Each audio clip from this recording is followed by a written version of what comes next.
with the Super Bowl coming our way in less than 3 days. And finishing up this year's NFL season, one more time this season, we need to bring just a few football-related stories for about 4 minutes. 4 minutes of football.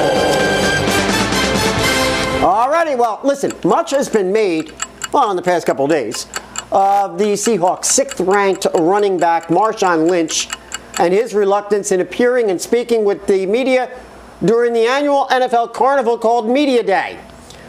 In fact, it has been rumored that Lynch ran the risk of being fined by the team up to $100,000 if he failed to make even a short appearance.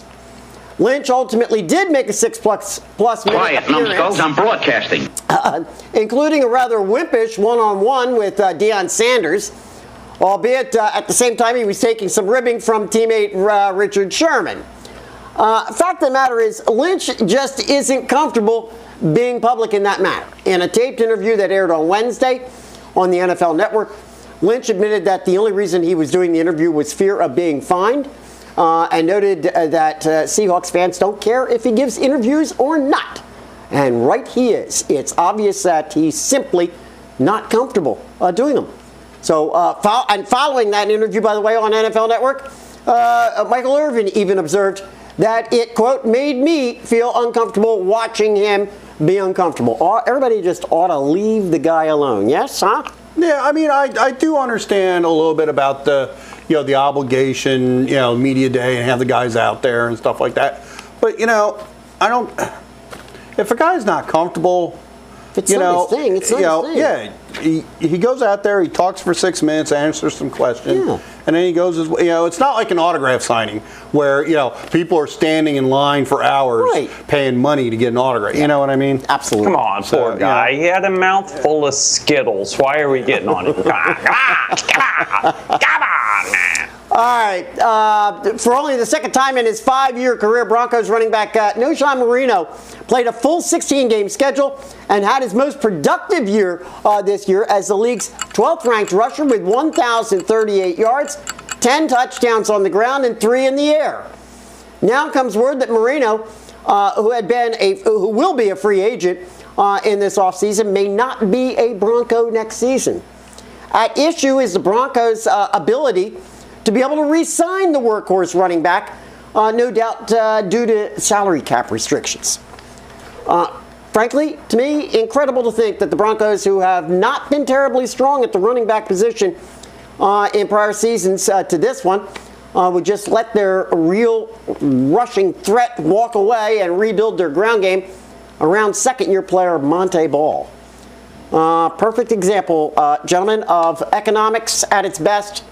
We're going to keep all the receivers like Demaryius Thomas, who's also a free agent, sacrifice a 1,000-yard runner. Incredible. Yeah, considering, he's a sorry receiver. Well, three touchdowns. Wow. Okay, let's get to keep poking Mike. Go ahead, Uncle Mark. If I could just, you got to remember Monte Ball is showing some promise, and Moreno's been around Denver longer than we might think. A lot of people think he just showed up this year because he had a great year and had a breakout year. But he's had injuries with Denver. Yeah. He's had some problems with the law in Denver.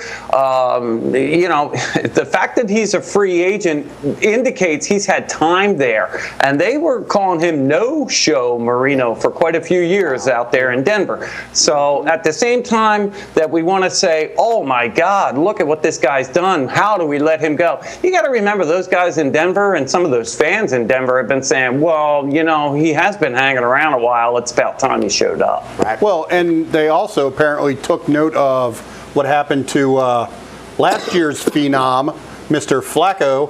Let's go. This guy wins the Super Bowl. $120 million. Let's give him $120 million. How'd that pan out? Yeah, right. So, Yeah. All right, lastly, as if taken directly from our roundtable show from last week, Broncos place kicker Matt Prater expressed his concern for the future of the kicker in the NFL. Quote, one day I'm sure they're going to get kickers out of the game completely in the direction it looks like they're going right now. The extra point thing is out of my control. I don't mind kicking them myself. There are some stressful extra points there sometimes, like to tie the game at the end, where if you make it, they expect, oh, it's an extra point. You should make that. But if you miss it, everyone's all over you. Well, we can expect, as has been the tradition, that the 2014 class to the Pro Football Hall of Fame will be announced on Saturday. On the ballot this year is one place kicker, Morten Andersen, and one punter, Ray Guy. Morten Andersen weighed in this week as well, saying, quote, I think that the time is right. I think kickers have been at the forefront for the last number of years, playing at a high level. More games than ever are being decided by 3 points or less. The position is relevant. Currently, the only place kicker in the Hall of Fame is Jan Stenerud. And I say let's get another in there this weekend. Although, gentlemen, I don't think we're going to see two. I don't think you're going to see both Andersen and Ray Guy get in. What would be the odds that we would put two kickers in when we haven't put but one in so far the entire time, huh?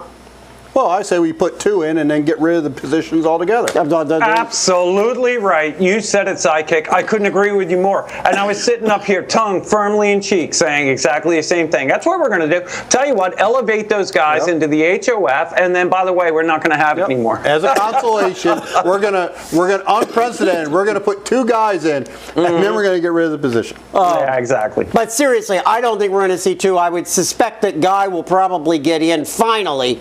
Morten Andersen, I'm not sure how many times he's been on the ballot, but probably waits another year, I would think, huh? Yeah, possibly. I'll be honest with you. Do you think the kicker position's really ever going to be removed from the game? I don't see it being excised. I'm not sure about that. We talked about it last week. That's what it comes down to. The extra point is the thing that got everybody in a lather. That's my take. No, I'm not sure. And there's ways to get around that.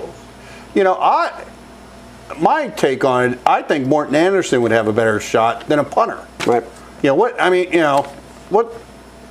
Well, what does a punter? Yeah, but Ray Guy, there's a lot of history there. And I'm not taking anything away from Ray Guy, but you know, you're talking about a guy like Morten Andersen who's scoring points versus a guy who's just pinning offenses. You know. All right. Well, we'll see how it goes because we'll have the class announced on Saturday, right before the Super Bowl, the day before, Eddie.